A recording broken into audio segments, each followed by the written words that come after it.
we were looking at the following example problem.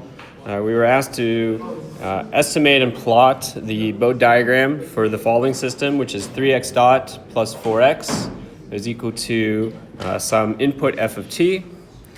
From here, we started by computing the frequency response function, which included computing the Laplace transform of both sides, finding the transfer function, and then converting that to a frequency response function.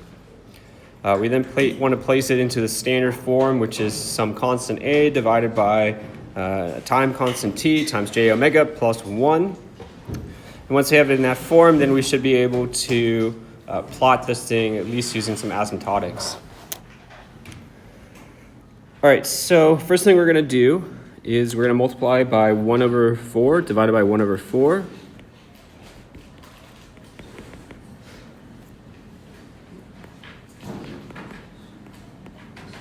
So we're just multiplying by essentially 1.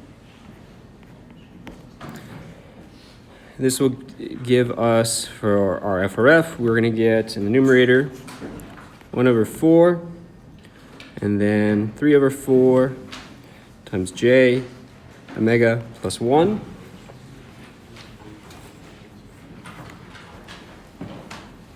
Then we'll say that the 1/4 in the numerator here is just a constant gain. Since it's a fraction, it's going to decrease the magnitude by some value we're going to calculate. So the 1/4 in the numerator is a gain, or just a constant that decreases the magnitude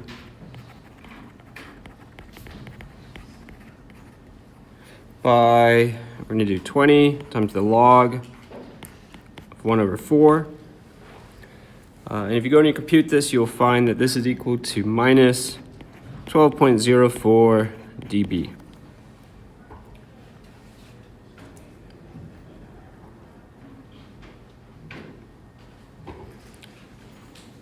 In this case, the time constant, which we used capital T for, this is equal to 3 over 4. And then from there, we can find that our corner frequency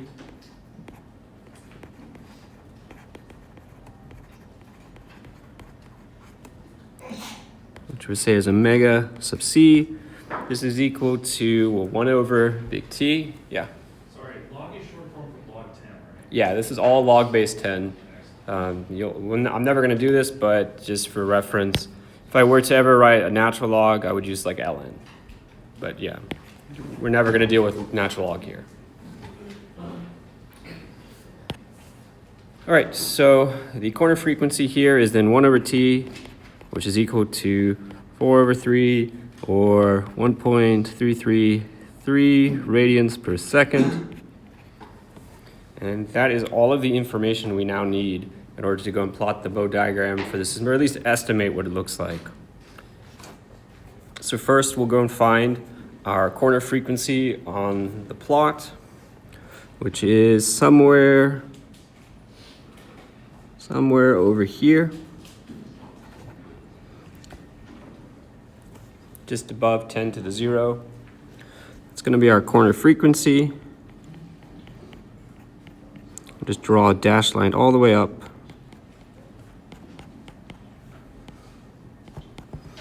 So at this frequency, the phase is going to be minus 45 degrees, as shown there. And then our phase is going to start at, well, near 0 in the beginning. It's going to come down. It's going to hit 45 degrees at the corner frequency, and then it's going to continue on towards 90 degrees as that frequency increases.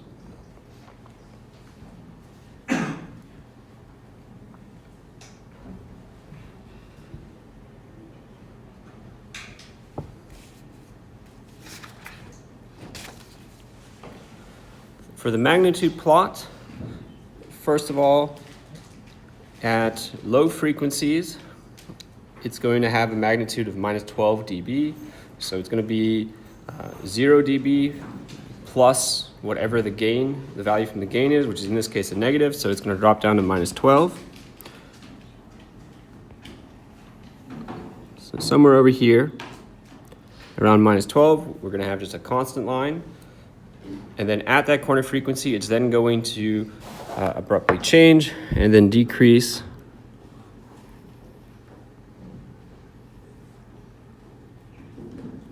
something like that.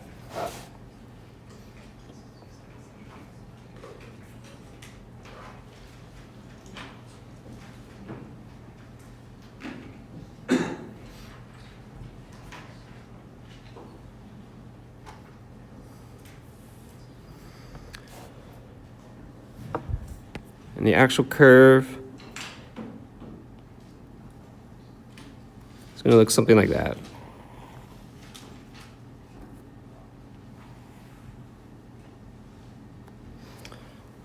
So it's going to have a very slight curvature around that corner frequency, but it's very close to just being two straight lines connecting each other. The slope of that second line, is that like the minus 20 we talked about, or does that get changed by the... Yeah, it does get changed a little bit. You can start with just minus 20 as like an estimate. And then what you can also do is you can go find, a point. Well, you can pick like 10 to the 1, for example, plug that in, compute the magnitude, and then take 2 points and fit a slope to that. In this case, it's very close to it. It's a little bit lower than that, or maybe a little bit higher, I think. All right, any other questions?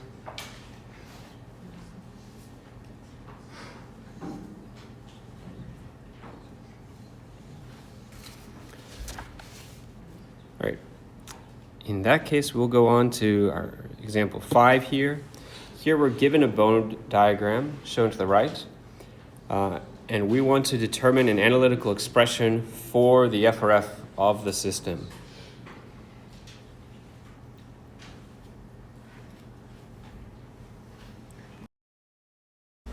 All right, so we were given the Bode diagram for a system as shown here. We were asked to find the analytical expression for the FRF. First thing we're going to do is we're going to find the corner frequency. We're going to find that from the phase. So first we find the corner frequency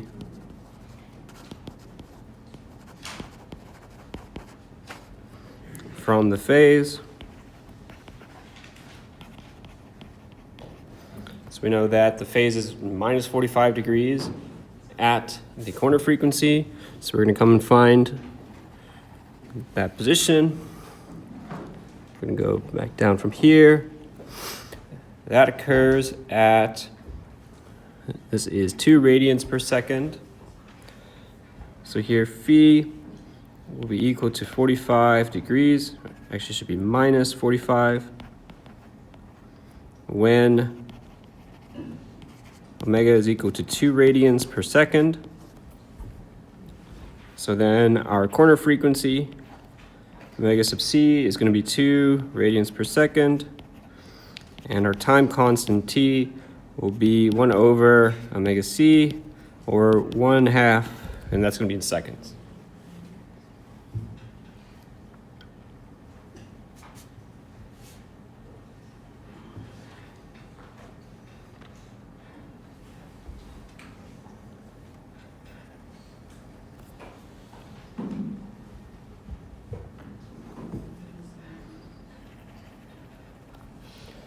So second, we're going to find the gain in this system from the magnitude. Particularly, we're going to look at when omega is equal to 0, or as close to 0 as we have been given. So second, we find the gain from the magnitude when We'll just say omega approaches 0 because it's not going to show equals 0 on a log plot. In this case, that value is right at minus 20 dB. So that tells us then that 20 times the log base 10 of our gain k, this must be equal to minus 20 dB. So now we just need to go and solve for k. So log base 10 of k will be equal to minus 20 divided by 20 equals minus 1. So in that case, k is going to be equal to 10 raised to the minus 1, which is then equal to 1 divided by 10, such that our gain k is equal to 1 over 10.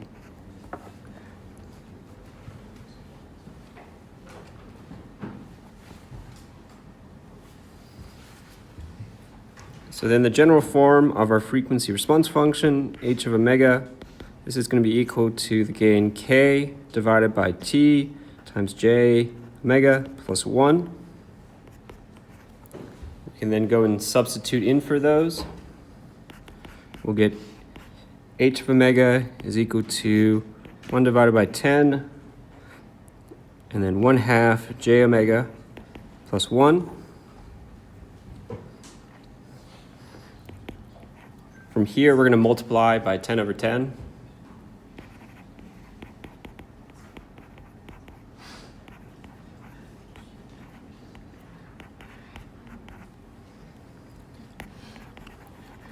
And then we'll find that h of omega will be equal to 10 over 10 divided by 10, 10 over 2 j omega plus 10, such that the frequency response function h of omega is equal to 1 divided by 5 j omega plus 10.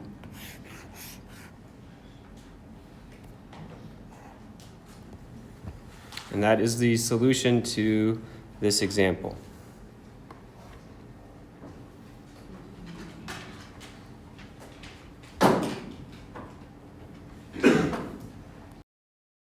We looked at a constant, derivative and integral terms, and then Bode diagram of the first order system. We're now going to look at one of a second order system.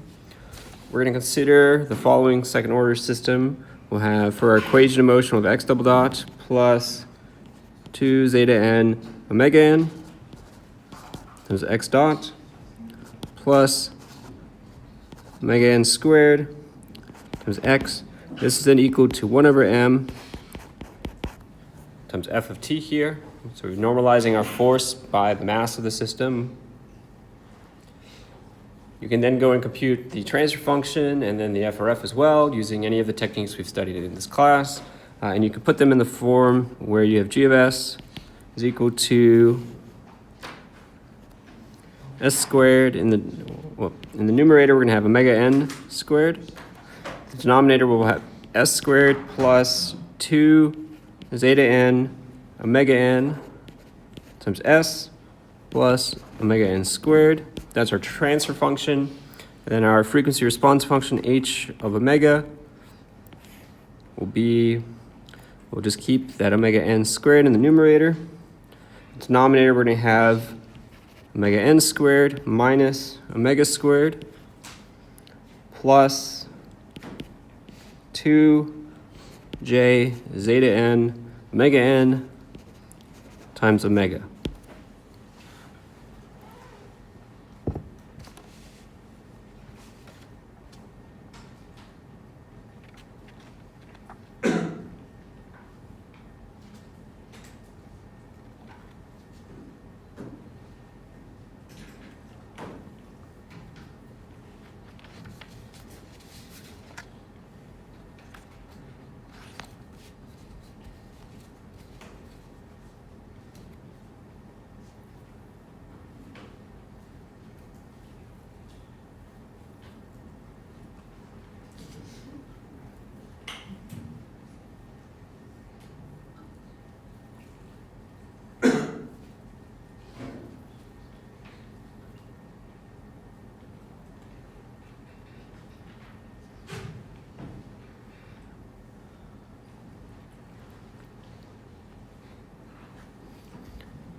All right, we can rewrite the FRF as the following.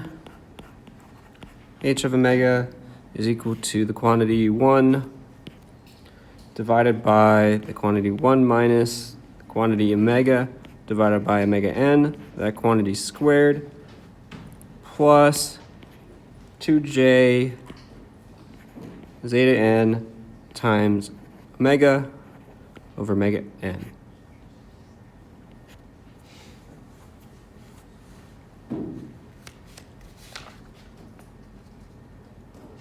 We put it in this form because we're going to end up plotting the Bode diagram as a function of omega over the omega n.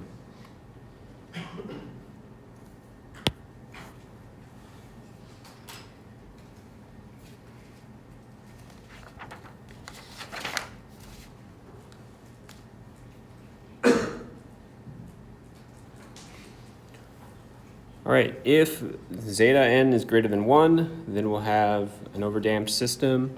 And as a result, you can express the transfer function as a product of two first-order terms with real poles. So then you can use what we've done previously in order to construct the Bode diagram. We're more interested in the underdamped case, which is where zeta sub n here is less than 1, still greater than 0. In that case, h of omega is a product of two complex conjugate terms because we'll have oscillations in that case. In that case, asymptotic approximations are not accurate for this FRF, and that's because the magnitude and the phase are going to depend on both the corner frequency, which in this case is going to be the natural frequency of the system or the damped natural frequency, and it's also going to depend on the value of zeta as well, or the damping ratio. All right, so the exact magnitude and phase are the following. So the magnitude of our transfer function, h of omega, this is going to be equal to 1 divided by the square root of the quantity 1 minus omega squared divided by omega n squared, that quantity squared, plus quantity 2 zeta n omega divided by omega n, and that quantity squared. Then our phase, we'll just say phi here. This is going to be equal to minus the tangent, inverse tangent of the quantity 2 zeta n omega over omega n, and then divided by the quantity 1 minus omega squared divided by omega n squared. And these are comparable to what we saw previously in chapter 2.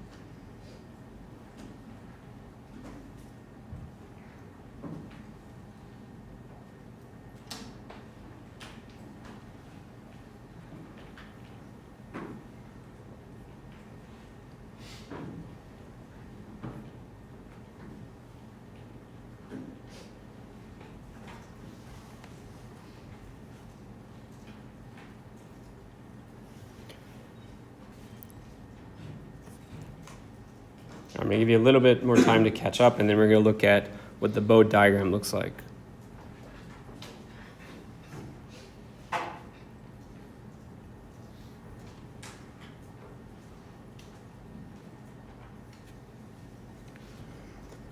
Okay, so this is what the Bode diagram looks like for a second order system.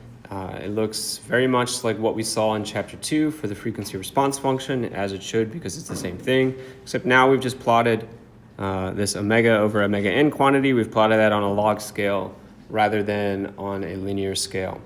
So something to note is that the asymptotes are actually right here and then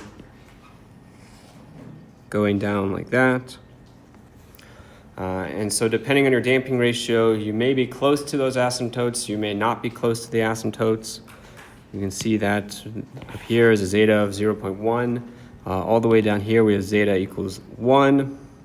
We can also see how the phase has changed.